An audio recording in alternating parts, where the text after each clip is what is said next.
Okay, well we go 1e4 this time and we get a Sicilian defense. Let's go for knight f3. We haven't played a Rossolimo before with bishop to b5. Let's go for bishop to b5. We've never played this before. Pawn to d6. So yeah, we can go d4 and transpose back into our sort of Hungarian opening. We can also just castle. This is the main move. And then usually we go rook e1 in these positions. If a6, we can just take and play d4. Okay.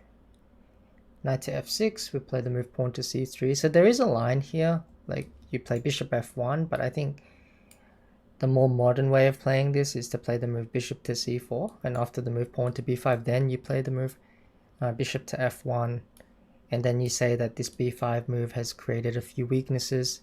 You follow through with the move pawn to a4 in this position to attack so pawn chain, and then let's say black plays the move pawn to b4, you play the move pawn to d4 here, and you get these sort of structures where you'll have these perhaps even double pawns in the f file, but generally it's perfectly fine. So we can capture here if we want to, but I mean he can never capture us because this a pawn's hanging, so I'm just going to play d4 for now. Just keep the tension for a move or two. So yeah, we're not really afraid of taking here with the g pawn, because after this we do get the two bishops and we do get a lot of extra attacking options here as white.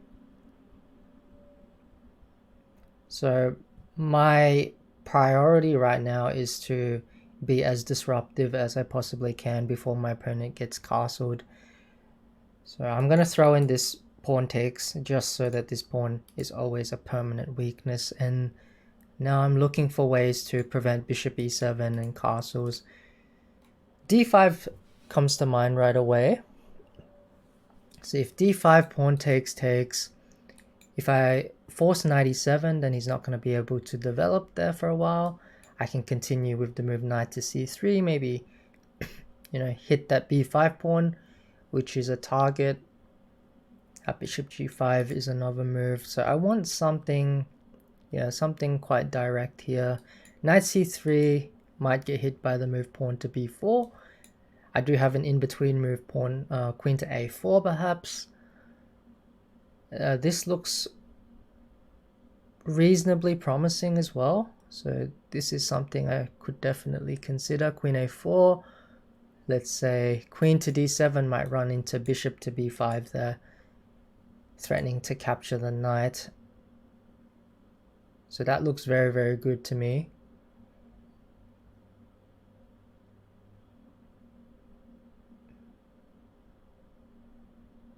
Is there anything else that I'm possibly missing? No, so it's between definitely knight here, queen a4, pawn to d5. Pawn to d5, there's also knight to e5, and let's say f4, knight can come to g6. It's not that clear if that position is better for me.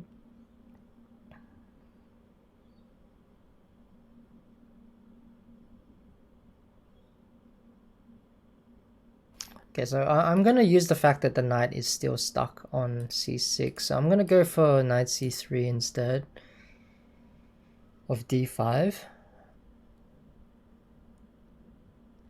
And I'm going to go queen a4.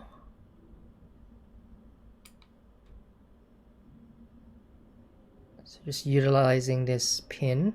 So if takes, we can always take back, and worst case, we can maybe win a pawn.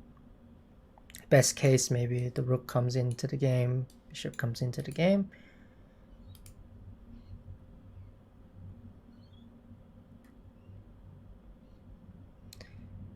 Yeah, so queen to d7. So I was thinking bishop to b5 here would be a very, very strong move. Because now if he goes, he pretty much has to give up his rook. Because if he takes my knight, then I take his knight. That wins material. So bishop to b5.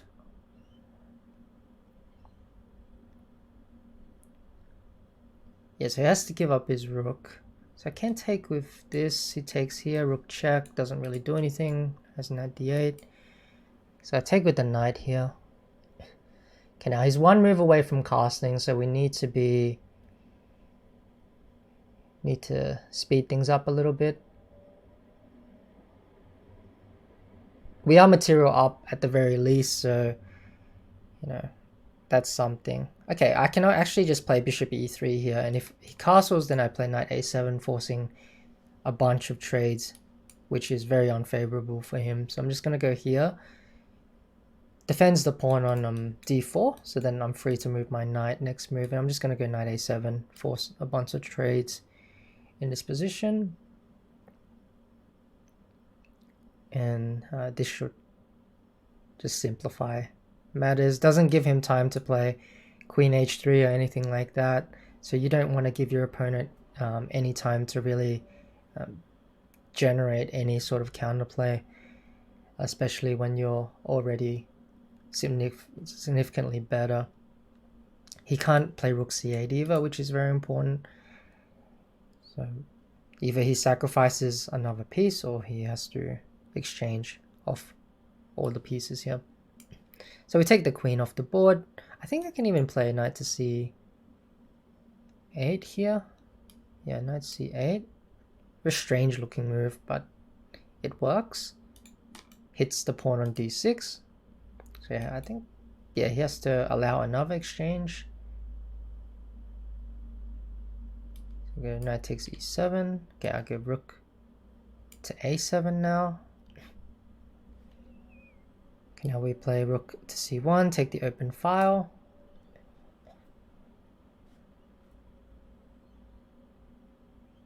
Now we bring our other rook into the c7 square.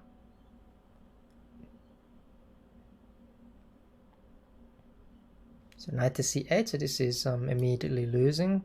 So just take on d7. Yeah, so this is a nice line if you play the Rossolimo to add to your arsenal. So after this d6 move, you have rook e1 here, and remember to play the move bishop to c4 first before you drop the bishop back to f1, just to provoke this sort of b5, which weakens his position a little bit. Then you drop it back and you play this move pawn to a4 followed by d4. Don't be afraid of the double pawns here in this position, because yeah, you'll get enough sort of counterplay in return for it, and you get the bishop pair as well, and sometimes you can even push the pawn forward to f4. So I hope you enjoyed this Rossolimo. Thanks for watching, and I'll catch you guys on the next rapid game.